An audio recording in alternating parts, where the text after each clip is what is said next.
हिमालय की पावन भूमि पर एक प्राचीन और शांतिपूर्ण आश्रम स्थित था। इस आश्रम में साधुओं का एक समूह था जो वर्षों से तपस्या और साधना में लीन थे।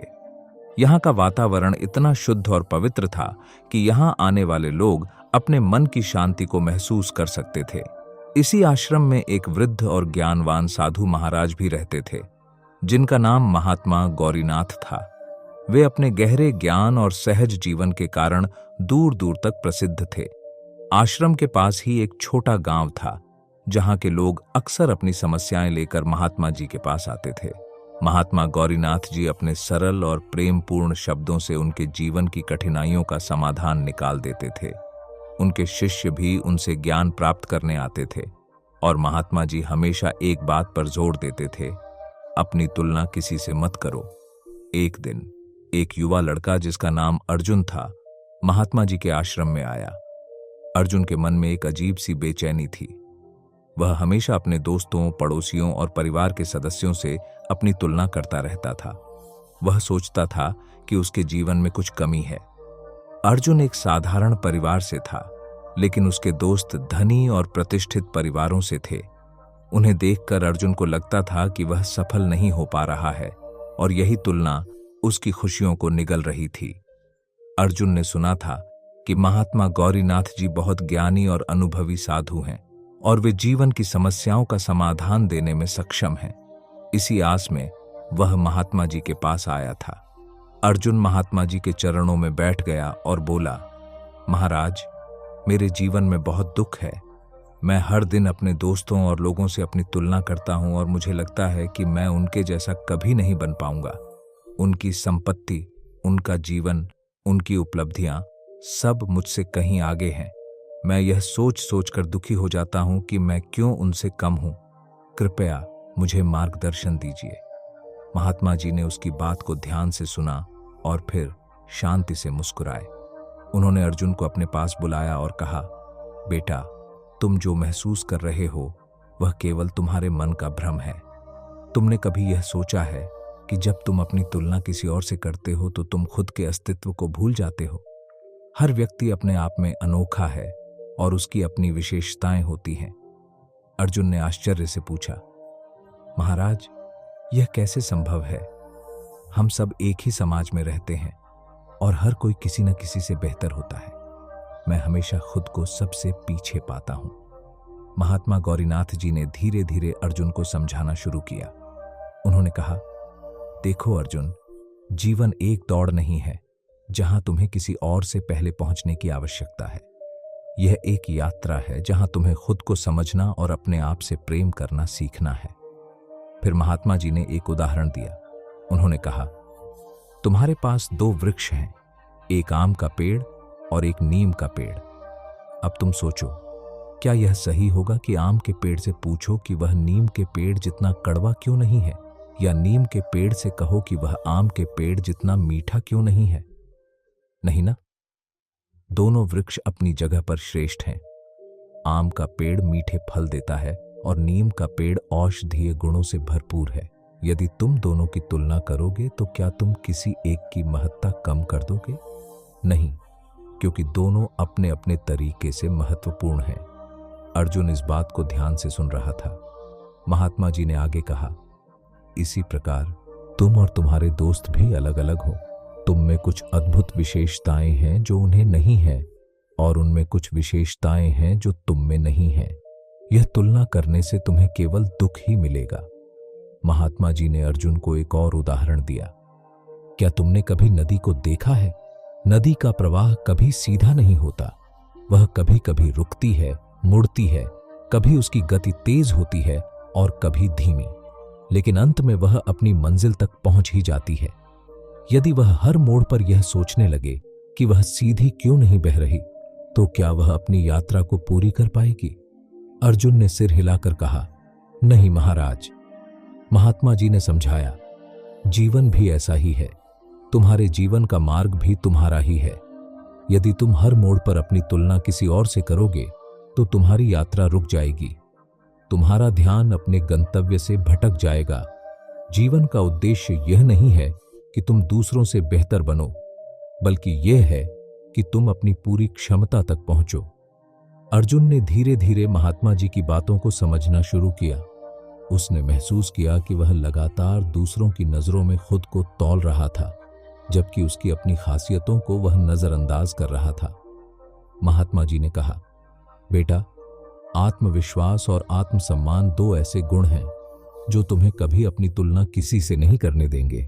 जब तुम अपने आप पर विश्वास करोगे और अपनी काबिलियत को पहचानोगे, तब तुम्हें दूसरों से तुलना करने की आवश्यकता नहीं होगी। जो लोग अपनी विशेषताओं और कमजोरियों को स्वीकार करते हैं, वे ही सच्ची खुशी प्राप्त कर सकते हैं। उन्होंने आगे बताया, तुलना करना एक प्रकार की आत्म प्रताड़ना है। यह तुम्हें नकारात्मकता में घसीट ले जाती है और तुम्हारे आत्मविश्वास को कम करती है। जो लोग अपनी तुलना दूसरों से करते हैं, वे अपने जीवन की अनोखी संभावनाओं को खो देते हैं। महात्मा जी ने अर्जुन को जीवन का असली उद्देश्य बताया। इस संसार में हर व्यक्ति का एक उद्देश्य होता है। तुम्हारा उद्देश्य तुम्हारे भीतर छिपा है। अगर तुम लगातार दूसरों के साथ अपनी तुलना करते रहोगे, तो तुम अपने उद्देश्य को कभी नहीं पा सकोगे। तुम्हारा ध्यान हमेशा दूसरों की उपलब्धियों पर होगा और तुम अपने आप से दूर होते जाओगे। उन्होंने आगे कहा, इसलिए अपने जीवन के उद्देश्य को खोजो और उसे पूरा करने में लग जाओ। जब तुम अपनी यात्रा पर ध्यान केंद्रित करोगे, तब तुम्हें दूसरों की यात्रा से कोई फर्क नहीं पड़ेगा। अर्जुन के मन में अब स्पष्टता आ गई थी। उसने महसूस किया कि वह अपनी तुलना करके खुद को ही नीचा दिखा रहा था। उसे अब यह समझ आ गया था कि हर व्यक्ति का अपना अलग मार्ग होता है और उस मार्ग पर चलना ही सच्ची सफलता है। अर्जुन ने महात्मा जी को प्रणाम किया और कहा, महाराज, आज आपने मेरी आंखें खोल दी हैं। अब मैं अपनी तुलना किसी से नहीं करूंगा। मैं अपने आप को स्वीकार करूंगा और अपनी यात्रा पर ध्यान केंद्रित करूंगा। आपकी यह शिक्षा मेरे जीवन में हमेशा मार्गदर्शक बनी रहेगी।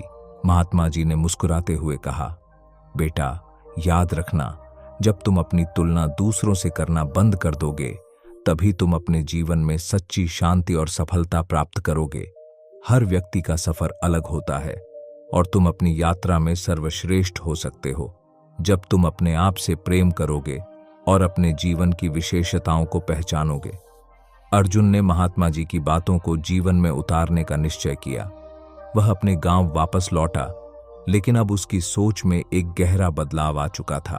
अब वह अपनी तुलना किसी से नहीं करता, बल्कि अपनी खुद की विशेषताओं और कमजोरियों को समझकर अपने जीवन में आगे बढ़ने का प्रयास करता। यह कहानी हमें यह सिखाती है कि अपनी तुलना किसी और से करने से हम केवल अपने आत्मविश्वास को कम करते हैं। हर व्यक्ति की अपनी विशेषताएं होती हैं और हमें अपनी क्षमताओं पर ध्यान केंद्रित करना चाहिए। जीवन में सफलता का अर्थ यह नहीं है कि हम दूसरों से बेहतर बने, बल्कि यह है कि हम अपने जीवन के उद्देश्य को समझें और उसे पूरा करें। तो अपनी तुलना किसी से मत करो।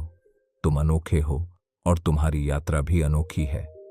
जब तुम अपनी तुलना किसी से करना बंद करोगे, तभी तुम अपनी असली क्षमता को पहचान पाओगे और जीवन में सच्ची शांति और संतुष्टि प्राप्त करोगे। जीवन में सभी लोग एक योजना के तहत काम करते हैं और लगभग सभी योजना सफल नहीं होती। तो फिर ऐसे में क्या किया जाए? क्या खुद को हमेशा दुखी होने दे? तो इसका जवाब है बिल्कुल नहीं। वक्त के साथ आपको फ्लेक्सिबल बनना है, ना कि अपनी सोची गई योजना पर टिके रहना है। इसी विषय से संबंधित शुरू करते हैं आज की कहानी, वक्त के साथ खुद को ढालना सीखो। करण एक बेहद समझदार और होशियार लड़का था, जिसने बाकी लोगों की तरह अपने जीवन के लिए कई योजनाएं बनाई थीं। उसका सपना था कि वह एक सफल इंजीनियर बने और इसी सपने को पूरा करने के लिए उसने एक प्रतिष्ठित इंजीनियरिंग कॉलेज में दाखिला लिया। पूरी लगन के साथ वह अपनी पढ़ाई में जुट गया, लेकिन जल्द ही उसे महसूस हुआ कि इंजीनियरिंग उसके लिए उतनी आसान नहीं थी जितनी उसने सोचा था। करण को इस कठिनाई का एहसास तो हो गया था, लेकिन वह अपनी योजना से चिपका रहा।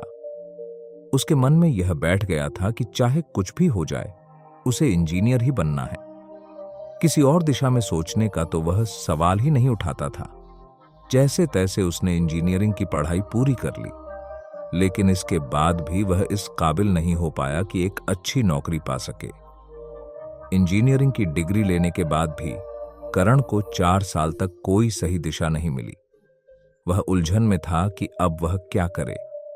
एक दिन उसकी मुलाकात पुराने कॉलेज के दोस्त विमल से हुई। दोनों ने एक दूसरे का हालचाल लिया और करण ने विमल से पूछा कि वह आजकल क्या कर रहा है।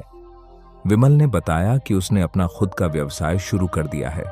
उसने कपड़ों की दुकान खोली है और उसका काम बहुत अच्छा चल रहा है। ये सुनकर करण को हैरानी हुई, क्योंकि विमल भी करण की तरह इंजीनियर बनने का सपना देखा करता था। करण ने आश्चर्य से पूछा, लेकिन तू तो कह रहा था कि तुझे इंजीनियर ही बनना है, फिर तूने अपनी योजना कैसे बदल ली? विमल ने मुस्कुराते हुए जवाब दिया, हाँ, कभी मुझे भी ऐसा ही लगता था, लेकिन धीरे धीरे मुझे समझ आया कि जिंदगी की परिस्थितियां बदलती रहती हैं और हमें भी उनके अनुसार बदलना चाहिए। अगर मैं इंजीनियरिंग में ही फंसा रहता तो शायद आज इतनी अच्छी स्थिति में नहीं होता। इसलिए मैंने अपनी योजना बदली और अपना व्यवसाय शुरू किया। विमल की बातें करण के दिल को छू गईं। वह सोचने लगा कि वह भी कितनी गलत दिशा में चला गया था। उसने अपनी योजना के साथ इतनी जिद की कि उसकी जिंदगी ठहर सी गई थी, जबकि विमल ने वक्त रहते अपनी दिशा बदली और आज सफल है। करण को एहसास हुआ कि उसके पास भी कई ऐसी क्षमताएं हैं जिनका वह इस्तेमाल कर सकता है, लेकिन उसने सिर्फ एक योजना को पकड़कर अपने कई साल बर्बाद कर दिए। विमल से मुलाकात ने करण की सोच बदल दी। उसने तय किया कि वह भी अपनी योजनाओं पर पुनर्विचार करेगा और अपने जीवन में लचीलापन लाएगा। इस कहानी से हमें यह सीखने को मिलता है कि जीवन में सफल होने के लिए लचीलापन बहुत जरूरी है। अगर एक योजना काम नहीं करती तो हमें समय के साथ खुद को ढालना चाहिए और नई संभावनाओं की तलाश करनी चाहिए। किसी एक विचार या योजना से चिपके रहने के बजाय हमें जीवन की परिस्थितियों के अनुसार अपने रास्ते बदलने के लिए तैयार रहना चाहिए।